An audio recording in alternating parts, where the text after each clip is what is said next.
할렐루야. 한 주간 평안하셨죠? 오늘 수요일 저녁 예배에 모신 분들을 예수 그리스도의 이름으로 환영합니다.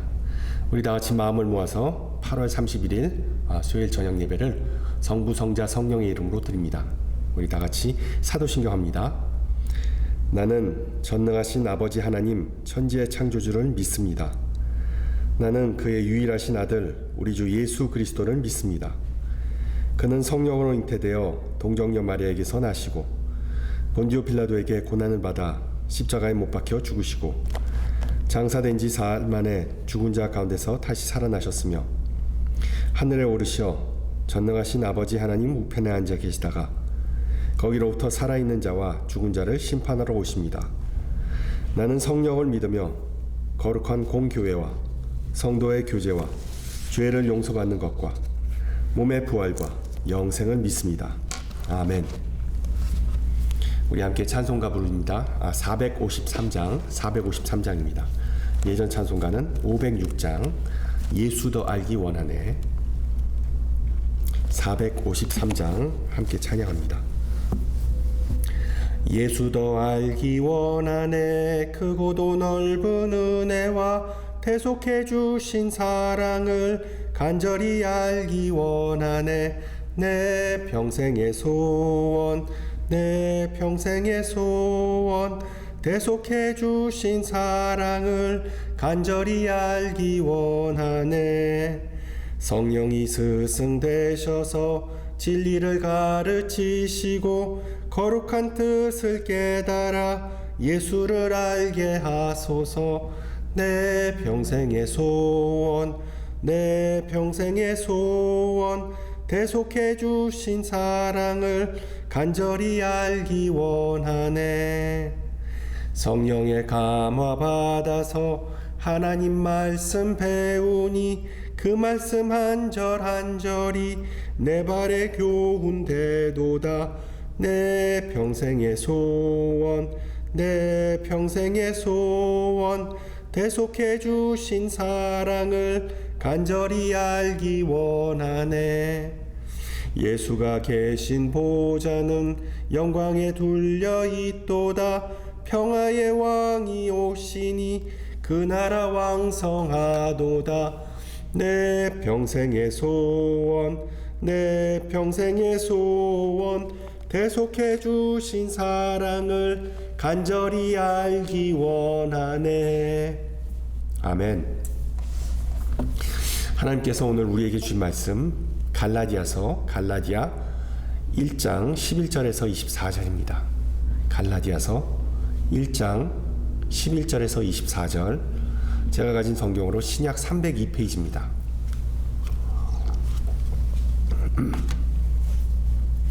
갈라디아 1장 11절에서 24절 말씀을 받들어 봉독합니다.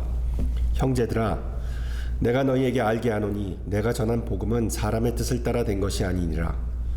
이는 내가 사람에게서 받은 것도 아니요 배운 것도 아니요 오직 예수 그리스도의 계시로 말미암아 것이라.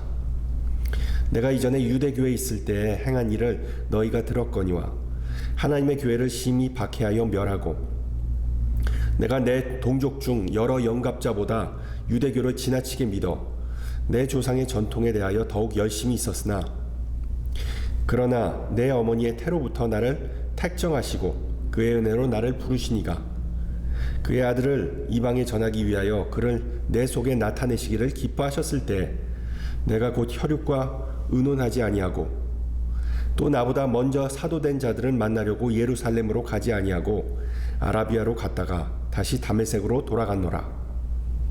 그 후 3년 만에 내가 게바를 방문하려고 예루살렘에 올라가서 그와 함께 15일을 머무는 동안 주의 형제 야고보 외에 다른 사도를 보지 못하였노라. 보라, 내가 너희에게 쓰는 것은 하나님 앞에서 거짓말이 아니로다. 그 후에 내가 수리아와 길리기아 지방에 이르렀으나 그리스도 안에 있는 유대교 교회들이 나를 얼굴로는 알지 못하고 다만 우리를 박해하던 자가 전에 멸하려던 그 믿음을 지금 전한다 함을 듣고 나로 말미암아 하나님께 영광을 돌리니라. 아멘.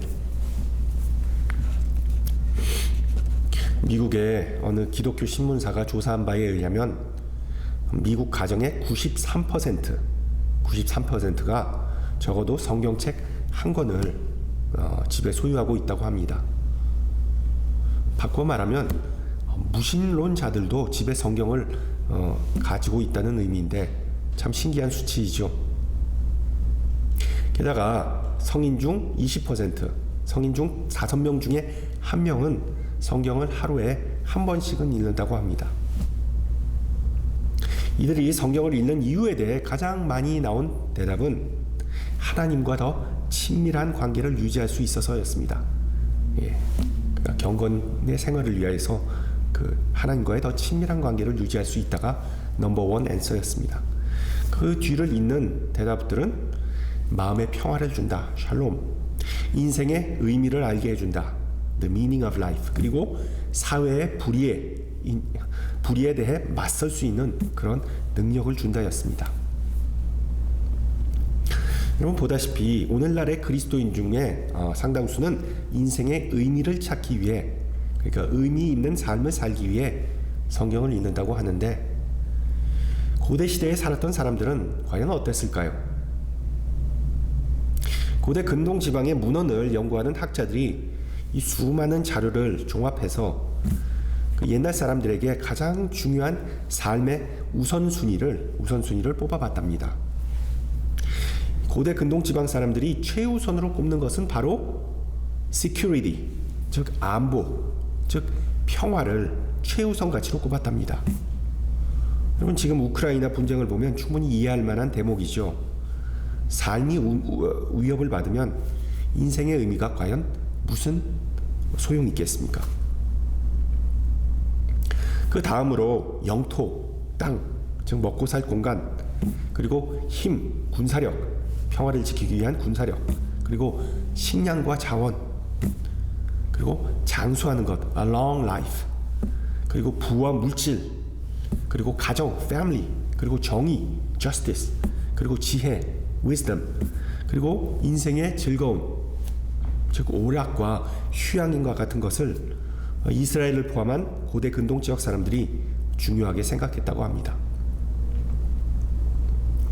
흥미롭게도 성서 시대에 활동했던 랍비들은 인생의 의미를 물질적이거나 아니면 어떤 정치적이거나 사회적인 곳에서 찾지 않고 인간 그 자체 내에서 찾고자 했습니다.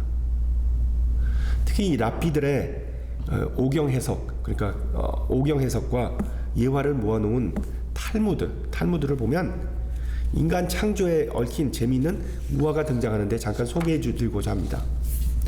천지 창조 첫날에 하나님은 빛과 어둠을 가르치지 않으시고 개를 창조하셨답니다. 개를 창조하시고 개에게 20년의 수명을 주셨다고 합니다. 그리고 대문 앞에 앉아서 지나가는 사람에게 짖으라고 명령하셨습니다. 그래서 개는 아침부터 저녁까지 사람들에게 짖어대는 그 지겨운 일을 어떻게 20년이나 할 수 있습니까? 라고 10년을 도로 가져가고 자신에게 10년 만에 수명을 주십사 하고 간청하다 하나님은 허락했답니다. 둘째 날에 하나님은 원숭이를 창조하시고 원숭이에게 사람들을 유쾌하게 해주라 하고 명령하셨답니다. 그리고 개와 마찬가지로 원숭이는 어떻게 20년 동안 광대짓을 할 수 있느냐? 부디 10년을 다시 가져가시고 자신에게 10년의 수명만을 주십사 하고 간청하자 하나님은 허락했답니다. 셋째 날에 하나님은 소를 창조하시고 이번에는 20년이 아닌 60년의 수명을 주시면서 밭에서 열심히 일하라고 명령하셨답니다. 그러자 소는 60년간의 고된 노동은 너무나 힘들다. 40년을 하나님께서 도로 가져가시고 자신에게 20년의 수명을 주십사 하고 간청하자 마찬가지로 하나님은 허락하셨습니다. 그리고 넷째 날과 다섯째 날에는 하나님은 다른 동물을 지으시기에 바쁘셨고 여섯째 날에 이르러서야 비로소 인간을 만드시고 인간에게도 20년이라는 수명을 주시면서 너는 그 기간 동안 먹고 자고 결혼하고 삶을 즐겨라 라고 명령하셨습니다. 그러자 인간은 하나님, 인간이 만물의 영장으로 하나님께서 창조하셨는데 다른 동물과 같은 수명을 20년으로 제한하는 그것은 이치에 맞지 않습니다. 저에게 수명을 더 주셔야 합니다 하면서 애걸했답니다. 그리고 자신에게 기본적으로 주어진 20년, 그리고 개에게 돌려받은 10년, 그리고 원숭이로부터 유보한 10년, 그리고 소로부터 얻은 40년, 도합 60년을 인간에게 덤으로 선물로 주셨다고 합니다. 결론적으로 인간은 20 더하기 60, 즉 80살까지 살 수 있는 수명으로 연장되었습니다. 그 내용을 자세히 보면 인간은 1살부터 20살까지는 20살까지는 순전히 먹고 자고 놀고 삶을 즐깁니다. 그리고 20세에서부터 60세까지는 소의 수명을 대신 받았기에 소처럼 우직하게 일을 하며 인생을 보내고, 그리고 60세에서부터 70세까지는 원숭이의 수명이기에 손주들을 기쁘게 하려고 광대놀이를 하고, 그리고 70에서 80세까지는 개와 같은 인생으로 사람들에게 짜증내고 소리를 지른다는 그런 이야기입니다. 유대교 라피들에 의하면 인간의 욕심을 논하지 않고 인생의 의미를 알 수 없다는 것입니다. 더 많이 즐기고, 더 많이 일하고, 더 오래 살고, 더 크게 소리 지르는 것이 인생이라는 점에 대해 여러분 동의하십니까? 미국의 문호 마크 트웨인도 인간과 다른 동물들 간의 결정적인 차이는 바로 욕심이라고 주장했습니다. 욕심은 인간의 본성이자 본질이고 인간을 정의하는 단어라고 주장합니다. 마찬가지로 누가복음 11장에서도 예수님은 어떤 탐욕에도 빠져들지 않도록 조심하여라. 사람이 제 아무리 부유하다 하더라도 그의 재산이 생명을 보장해 주지는 못한다라고 말씀하시면서 특히 만몬, 재물, 돈에 대한 인간의 욕심이 인생의 전부가 될 수 없음을, 되지 말아야 할 것을 거듭 경고하셨습니다. 따라서 성경에 의하면 탐욕은 사람의 인생을 더 풍요롭게 만든다는 착각을 일으키면서 그 영혼은 실제로 피파하게 만든다고 설명합니다. 즉 탐심이 인생을 의미 있게 가치 있게 살지 못한다고, 그것은 장애물이 된다고 말합니다. 솔직히 인생의 의미라고 하면 상당히 추상적이고 주관적이고 애매한 개념입니다. 앞서 말씀드린 대로 인생을 가치 있게 만드는 것은 사람마다 다 다르기 때문이죠. 인생의 우선순위가 다 다르지 않습니까?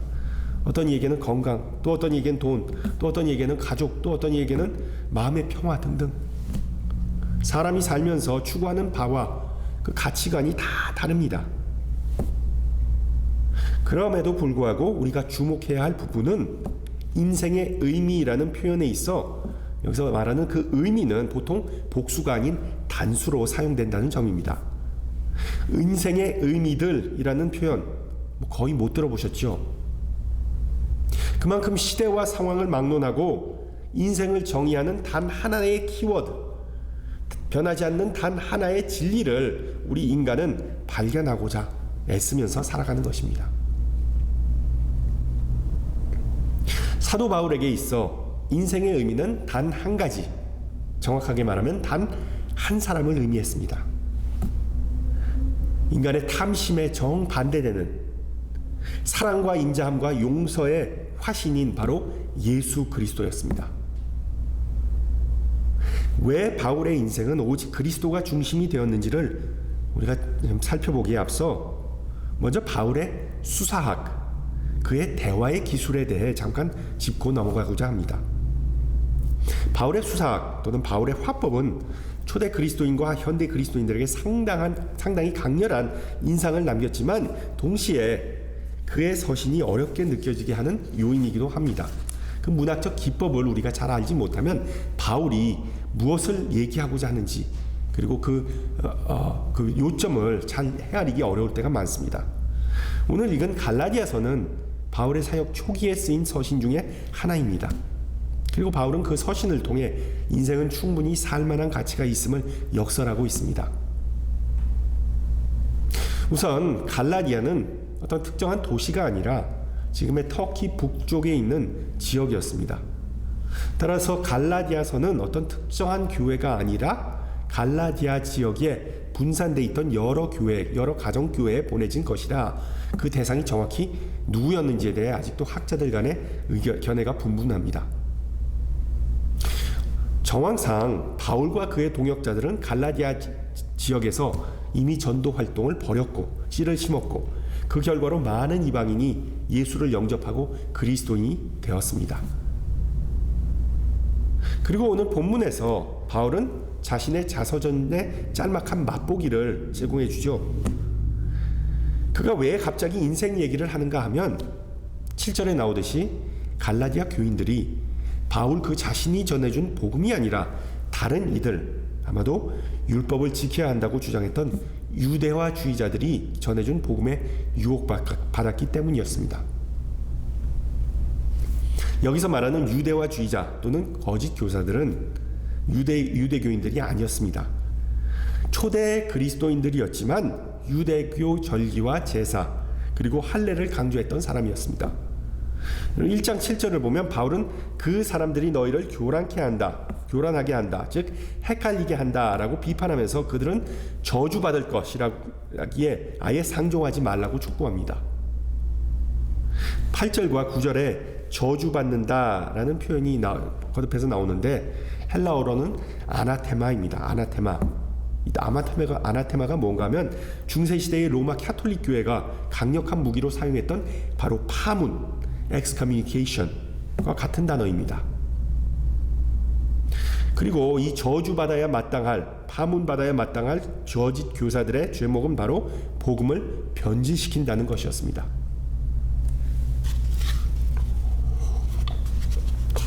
그래서 바울은 말합니다. 내 삶을 봐라. 그들과는 다르게 나는 너희를 혼미의 영으로 사로잡지 않는다. 나는 복음을 일절 변질시키지 않을 것이다.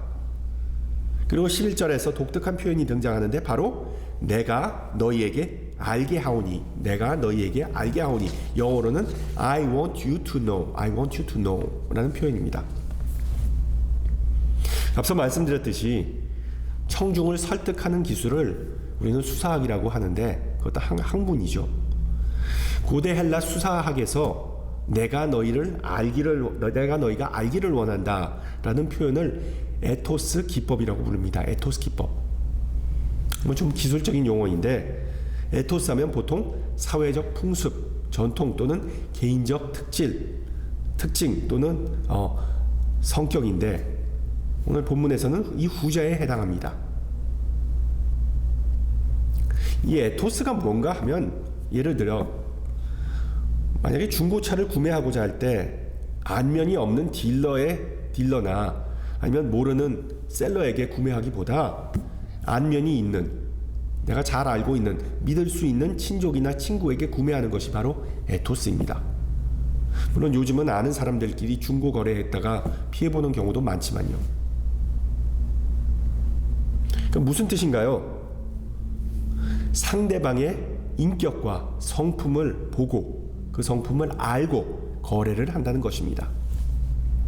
상대방이 나의 뒤통수를 치지 않을 것이다.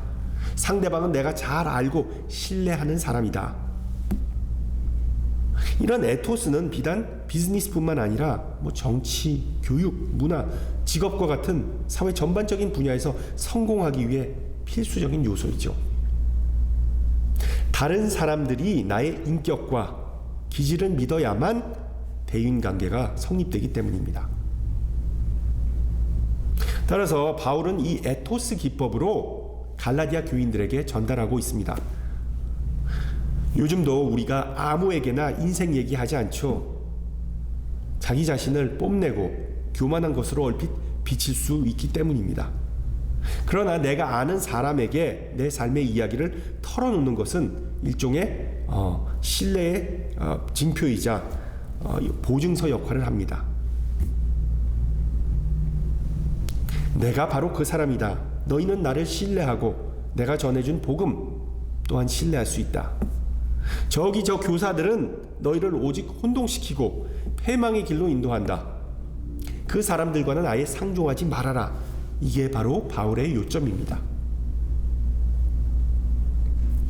도대체 바울의 생애의 어떤 면을 보고 갈라디아인들이 그를 신뢰할 수 있을까요? 그의 인격과 성품, 즉 그의 에토스 중에 뭐가 그렇게 대단했던 것일까요? 우선 바울은 자신의 생애에 대해 전혀 거짓이나 숨김이 없습니다. 모든 것을 다 까발립니다. 솔직히 요즘 그렇게 하면 좀 미련한 사람 취급받죠. 어떤 잡 인터뷰 같은 데서 자기 속에서 자기를 PR하면서 장점은 부각하고 그리고 약점은 축소하거나 아예 언급하지 않습니다. 왜?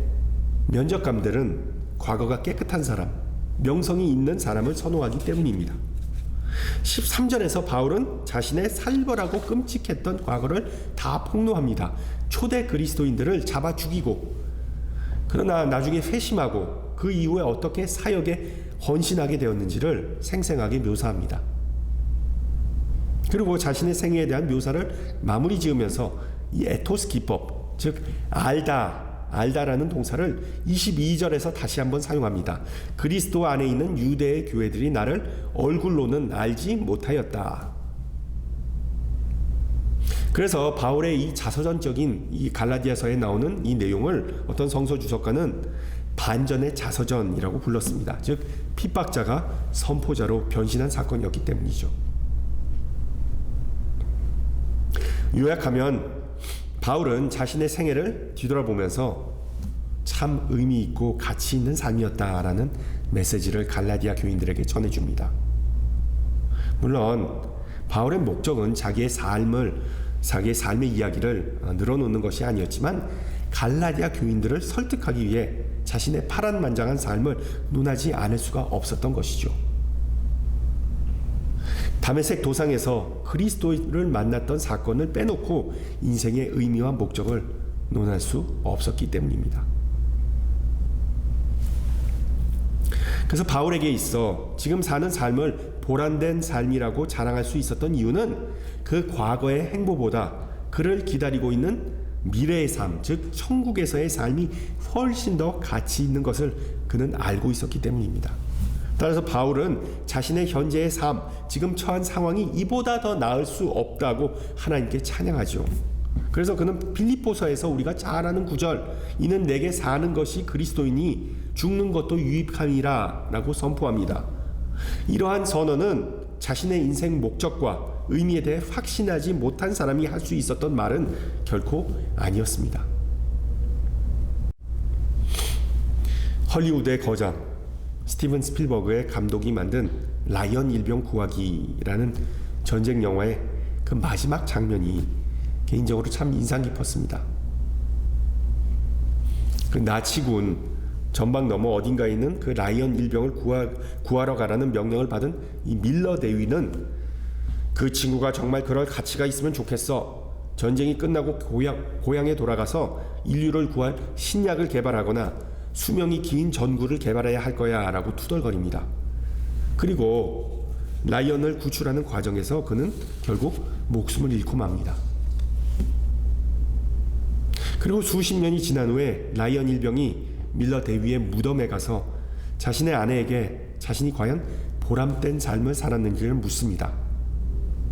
그 아내는 처음에 무슨 소리인지 모르지만 라이언이 거듭해서 자신이 가치 있는 인생을 살았냐고 물으니까 그렇다라고 대답해 줍니다. 노년이 된 라이언은 자신이 살아온 인생의 의미가 있었는지를 확신하지 못하였습니다.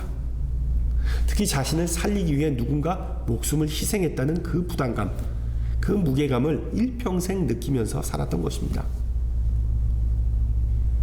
여러분, 신앙인 우리도 그렇게 살아야 되지 않겠습니까? 나의 삶을 의미 있게 만드는 것은 무엇일까요? 솔직히 많은 이들은 이런 질문을 하지 않고 삽니다. 앞서 말씀드렸듯이 그런 철학적이고 머리 아픈 질문을 좋아하고 사색하는 사람 별로 없습니다. 그냥 삶이 내게 다가오는 대로 하루하루 산다는 것이 많은 이들의 좌우명입니다. 또 다른 이들은 뭐 가정, 직장, 교육, 생계와 같은 실질적인 현실적인 문제에 치여서 인생의 의미 같은 어떤 그런 개념이 사치라고 생각합니다. 특히 지금처럼 경제가 안 좋고 정세가 불안한 상황 속에서 더 그렇지요. 더군다나 우리가 사는 이 물질 만능주의 사회, 탐욕이 모든 것을 다 주도하고 급변하는 사회 속에서 인생에 대해 질문하는 것은 어떻게 보면 참 시대착오적인 모습 같아 보입니다. 그러나 어떤 이들은 인생의 의미를 중요하게 생각하고 일평생 그것을 탐구하고 추구하고 노력하는 사람들도 있습니다. 인생이 무엇인가라는 질문에 대해 제일 간단한 방법은 인터넷, 그러니까 구글에서 검색을 해볼 수 있겠지만 여러분 그게 그렇게 쉽게 즉각적으로 답변할 수 있는 질문은 아니지 않습니까? 앞서 언급한 마크 트웨인은 인생에 있어 가장 중요한 순간은 두 개다. 바로 당신이 태어났을 때와 왜 태어났는지를 깨닫는 순간이다라는 명언을 남겼습니다. 인간의 뇌를 연구하는 신경학자들은 인생의 의미와 같은 질문에 관한 생각 자체를 갖지 않는다는 그것이야말로 건강한 정신을 결정짓는 요소이다라고 주장합니다. 이게 무슨 얘기인가 하면 인생의 의미를 탐구하는데 너무 심취해서 일상이 주는 행복을 누리지 못한다면 그것이 바로 정신병이라는 것이죠. 형이상학, 존재론, 해석학의 대가였던 니체, 키르케고르, 그리고 하이데거와 같은 철학의 거장들은 공통적으로 우울증 그리고 조현병에 시달렸습니다.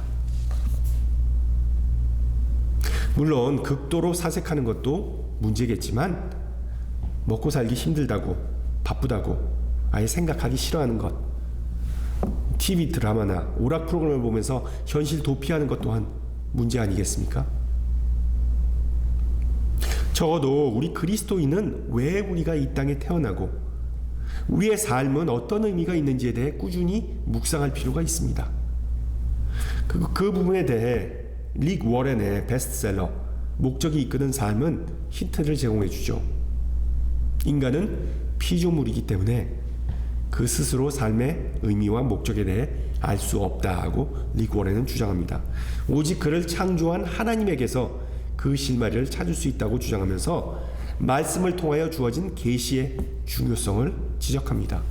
계시.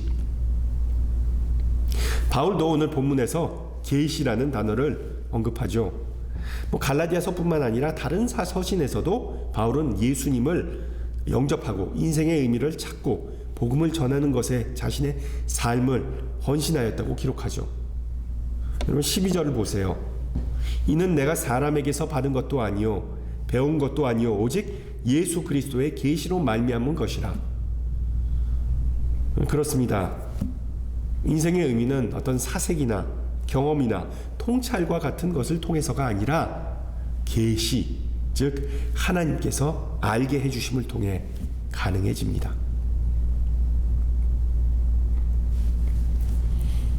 엘버트 세이빈과 조나스 솔크라는 박사는 폴리오, 그러니까 소아마비 백신을 개발한 장본인입니다. 그 주사로 인해 미국에서는 적어도 500만 명의 소아들을 치명적인 그 폴리오 질병으로부터, 소아마비로부터 보호할 수 있었다고 합니다. 그래서 요즘 학교 보내기 전에 아이들 예방접종 중에 이 폴리오 백신이 반드시 포함되어 있기에 다행히 요즘은 거의 들어볼 수 없는 질병입니다.